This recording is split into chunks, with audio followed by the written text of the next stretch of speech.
गरीब मजदूर किसान के बच्चों को मारा जा रहा है, बड़े बच्चों को पैसे लेकर इनको सिस्टम में घुसाया जा रहा है। आप बताइए, एक नंबर फिजिक्स में लाने वाला बच्चा 720 में 720 ला रहा है नीट के थ्रू। जो नीट का पेपर हो रहा है, ऐसा एक तो नहीं 67 लोग हैं, एक ही सेंटर से 10-10 लोग हैं। आखिर में कैसे हो सकता है? इतिहास में आज तक ऐसा नहीं हुआ है। तो इतना इनजस्टिस क्यों हो रहा है विवाहों के साथ? किसी भी राष्ट्र के निर्माण विवाह की प्रमुख भूमिका होती है। आज वो युवा रोड पर यहाँ भड़का, यहाँ प्रदर्शन करने पर मजबूर है इसको पढ़ने के लिए। जब दोबारा एग्जाम, मानसिक कितना प्रेशर होता है आप समझ सकते हैं। मेंटली वो डिस्टर्ब हो जाता है, फिर पढ़ने का मन नहीं करता है। हमारे जैसा बहुत सारे युवा हैं जिनको पढ़ने का मन नहीं कर रहा है, क्योंकि बार बार यही हो रहा है। कैसे उस पर विश्वास करें? आपसे सवाल है, आपके माध्यम से जनता से सवाल है। कंट्रीब्यूशन को झुठलाया नहीं जा सकता है। वो डॉक्टर बी आर अम्बेडकर, कितनी शर्म की बात है। हमेशा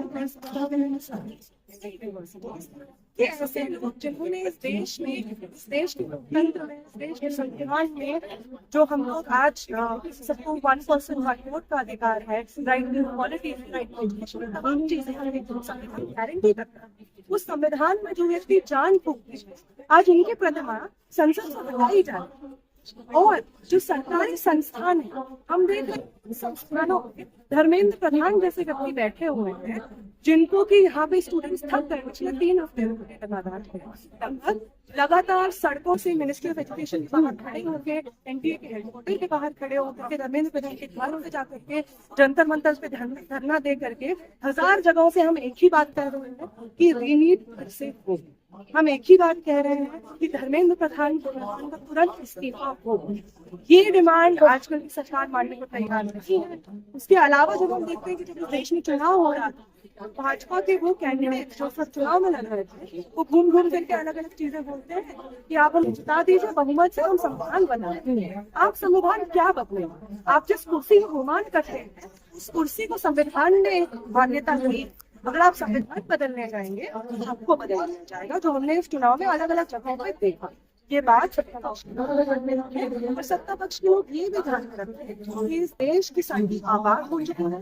यहाँ पे इस देश के हमेशा सब बहुत से स्टूडेंट्स डिमांड कर रहे हैं कि ऋण दिया जाए, धर्मेंद्र प्रधान को तुरंत इस्तीफा देना होगा। और इसके साथ साथ जिस तरीके की सेंट्रलाइजेशन हम एग्जाम्स में देख रहे हैं, चाहे उसका लगातार जो हो रही है, लगातार हम देख रहे हैं कि सीटें बिक रही हैं। भाजपा के जो नेता एग्जामिनेशन सेंटर को ऑन करते हैं, उस सेंटर से हम 7 लोग टॉप रैंक में। हम देख रहे हैं कि झज्जर जैसे नारों की गूंज उठती है।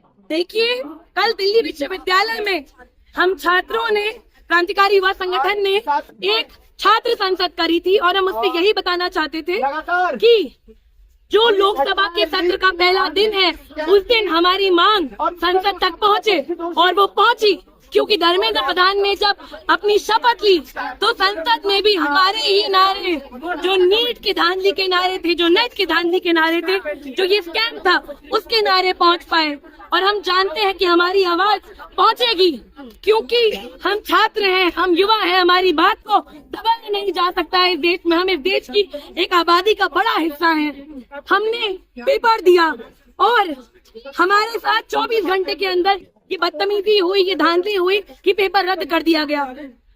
ये पहला इकलौता मामला नहीं है, ये मामला अकेला मामला नहीं है। हमने नीट में देखा, हमने सीयूईटी यूजी में देखा, टीपी में देखा, और उसके साथ साथ पिछले 7 सालों में 70 से ज्यादा मामले हुए हैं जब एनटीए पेपर कराने में नाकाबिल सिद्ध हुआ है। छात्रों को कमजोर किया जा रहा था कि ना पढ़ाई की जाए और फिर अंत में जाकर के जो जॉब है वो मांगी जाए सरकार से। देखिए, जाहिर सी बात है कि ये एक बड़ा स्कैम है, जिसमें कोचिंग एजेंसी से लेकर बड़े बड़े आला अधिकारी जो एनटीए में बैठे हैं वो शामिल हैं। ये बात हमें गोधरा से भी जो रिपोर्ट आई, बिहार से जो रिपोर्ट आई, बिहार में जो इन्वेस्टिगेशन चला, उससे पता चलता है। और जिस तरीके से शिक्षा नीति को मरोड़ा तोड़ा जा रहा है, जिस तरीके से शिक्षा में जो लागत है वो लगातार कम करी जा रही है, कोई नया कॉलेज यूनिवर्सिटी नहीं खोला जाता है। नीट जैसा एग्जाम जो देश का सबसे कॉम्पिटिटिव एजुकेशनल एग्जाम्स में से एक है, उसमें जब स्कैम होता है तो हमें पता चलता है कि ये न केवल नीट के एग्जाम का मामला है, पर ये भी मामला है कि नीट के एग्जाम में इतनी कम सीटें हैं। उस सीटें बढ़ाने की बात कोई नहीं करता है। वो तो ये है कि जब स्कैम बाहर आए तो और भी कई सारे शिक्षा के मुद्दे सामने आ रहे हैं, और उन पर भी बात करी जानी चाहिए कि देश में इतनी ज्यादा स्वास्थ्य व्यवस्था चरमराती हुई है। जब कोविड हुआ हमने देखा, उसके बाद भी नीट की सीटें नहीं पढ़ाई जाती और जो गिनी चुनी सीटें हैं उनका पेपर भी ठीक से नहीं कराया जा पाता है। तो ये कितना शर्मनाक है हमारे देश में। बिहार से पप्पू यादव वो एक विषय का नहीं नीट का पेपर लेके आता लगता है अब एक के बाद एक और एमपी से उस मुद्दे का हम उठाएंगे। देखिए, हमें पूरा भरोसा है कि जो छात्र संसद ने मांग पास करी थी वो मांग ऊपर लोकसभा में भी जाएगी और उस पर बात होगी, दबाव बनेगा। क्योंकि दबाव सिर्फ संसद से नहीं बनता है, दबाव सड़कों से बनता है और सड़कों पे हम आज भी डटे हुए हैं। चाहे शिक्षा मंत्री के घर के बाहर से हमको खदेड़ के उखाड़ ना लिया गया हो, हमको भगा के ना ले जाया गया हो, उसके बावजूद हम लोग टिके हुए हैं क्योंकि हमें विश्वास है कि हम चुप नहीं होंगे। क्योंकि ये न केवल हमारे भविष्य का पर लाखों लाखों बच्चों के भविष्य का सवाल है जिसको ऐसे ही नजरअंदाज नहीं किया जा सकता।